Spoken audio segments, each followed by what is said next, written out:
நாங்கள் மாஸ்டர் சுனில். இப்போ நான் ஒரு முக்கியமான ஒரு டிசிஷன் எடுத்துட்டேன். இனிமேல் கரெக்டாக ஒரு நாளைக்கு வீடியோ போல நினைக்கிறேன். இப்படி தான் ஒரு டைம் சொல்லி ஏமாத்துறேன். ஏன்னா எனக்கு இப்போ வந்து கிட்டத்தட்ட ஒரு 2 மாதம் 3 மாதத்துக்கு ஒரு கண்டென்ட் கிடச்சிக்குது. நம்ம ஐபிஎல் இப்போ நம்ம ஐபிஎல்ல இன்னைக்கோட மேட்ச் ப்ரெடிக்ஷன் பற்றி பார்க்க போகிறோம். ரொம்ப ஷார்ட்டாக பார்க்க போகிறோம். நாளையிலேருந்து ஒரு 4-5 மேட்ச் போனதுக்கப்புறம் கரெக்டாக ஒரு நல்ல ஒரு ப்ராப்பர் ப்ரெடிக்ஷன் கிடைக்கும். அது போக நம்மளோட மேட்ச் ரிவ்யூவும் சொல்ல போகிறோம்.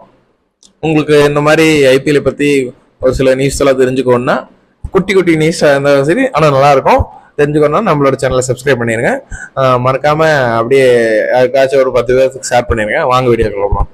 இன்னைக்கு வந்து பார்த்தீங்கன்னா வச்சுக்கோங்க, KKR versus RCB மோதுறாங்க. Virat Kohli இந்த பக்கம் பார்த்தீங்கன்னா விராட் கோலி, இந்த பக்கம் பார்த்தீங்கன்னா ஆண்ட்ரே ரசல் இருக்கிறாரு. இன்னைக்கு வந்து எங்கன்னா கிட்டத்தட்ட கொல்கத்தா நடக்குது. பார்த்தேன், அங்கே ஒரு ரீல் பார்த்தேன். அங்கே டிக்கெட்லாம் ஈஸியாக கிடைக்குதாமா. நம்ம சென்னையில் மட்டும் 1008 ஸ்கேமு. சரி, ஓகே. எனிவைஸ், இவங்க வந்து கிட்டத்தட்ட ஒரு 34 மேட்ச் விளையாண்டுக்கிறாங்க. அதில் வந்து 20 மேட்ச் வந்து கேகேஆர் ஜெயிச்சுக்கிறாங்க. மிச்சம் இருக்கிற 14 மேட்ச்சில் நம்ம ஆர்சிபி ஜெயிச்சுக்கிறாங்க.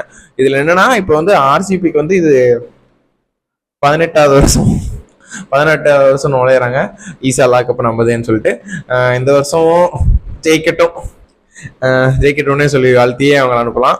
ஆனால் என்ன பார்த்தீங்கன்னா, இப்போ வந்து ஹோம் கிரவுண்டோட அட்வான்டேஜ் வந்து யாருக்கு இருக்குன்னா, கொல்கத்தா அவங்களுக்கு தான் இருக்குது. First match home ground opening செரமனியோட நிறைய நல்ல வரப்போட விளையாடுவாங்க. ஸோ ஃபேன்ஸ் எல்லாம் அவங்களை கத்தி என்கரேஜ் பண்ணுறதுனால அவங்களுக்கு ஒரு அட்வான்டேஜ் இருக்குது. இதில் என்ன முக்கியம்னா, டாஸ் ரொம்பவே ஒரு முக்கியமானதாக இருக்குது. ஆர்சிபி கிட்ட பேட்டிங் வந்து ஃபயராக இருக்குது. அதனால அவங்க டாஸ் மேபி ஜெயிச்சாங்கன்னா ஃபர்ஸ்ட் எடுப்பாங்கன்னு நினைக்கிறேன். ஆனால் இன்னொரு பக்கம் பார்த்தீங்கன்னா, அங்கே ரெயின் வர சான்சஸ் இருக்கிறதுனால செகண்டாக விளையாடுறவங்க ரெயின் வந்தாங்கன்னா செகண்டாக விளையாடுறவங்களுக்கு டியூ கிடைக்கும். டியூ இருக்கிறனால நல்லா பேட்டிங்க்கு அதெல்லாம் டாஸ் ஜெயிச்சு கரெக்டாக பேட்டிங்காக பவுலிங்காக சூஸ் பண்ணுறதுல இருக்குது. சப்போஸ் இப்போ ஃபர்ஸ்ட் பேட்டிங் எடுத்தாங்கன்னா ஆர்சிபிக்கு 190 மேலே சேஸ் பண்ணணும். இவங்க 170 மேலே சேஸ் பண்ணிட்டாங்கன்னா அவங்ககிட்ட கேகேஆர் கிட்ட பவுலிங் இருக்குது. அதனால திரும்ப அவங்க சேஸ் பண்ணிடுவாங்க.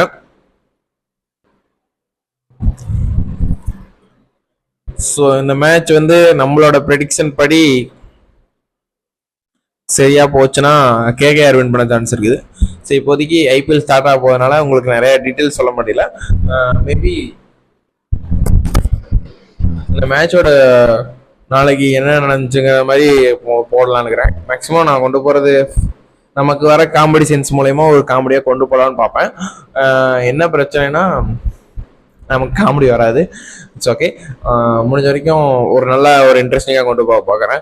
இப்போ என்னன்னா, இன்னைக்கு நைட்டு கோலி 50 அடிப்பாரா இல்லை செஞ்சுரி அடிப்பாரா இல்லையானுங்கிறத கீழே கமெண்ட் பண்ணிடுறேன். கோலி டக் அவுட் ஆகிட்டா என்ன பண்ணுறது?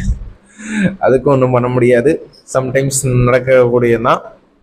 என்ன பண்ணுறது, அந்த மனுஷனை ஜெயிக்கவே விட மாட்டேங்கிறாங்க. ஓகே, ஆர்சிபி ஃபேன்ஸ் நம்ம வீடியோக்கு ஒரு லைக் போட்டுருங்க. கேகேஆர் ஃபேன்ஸும் நம்ம வீடியோக்கு ஒரு லைக் போட்டுருங்க.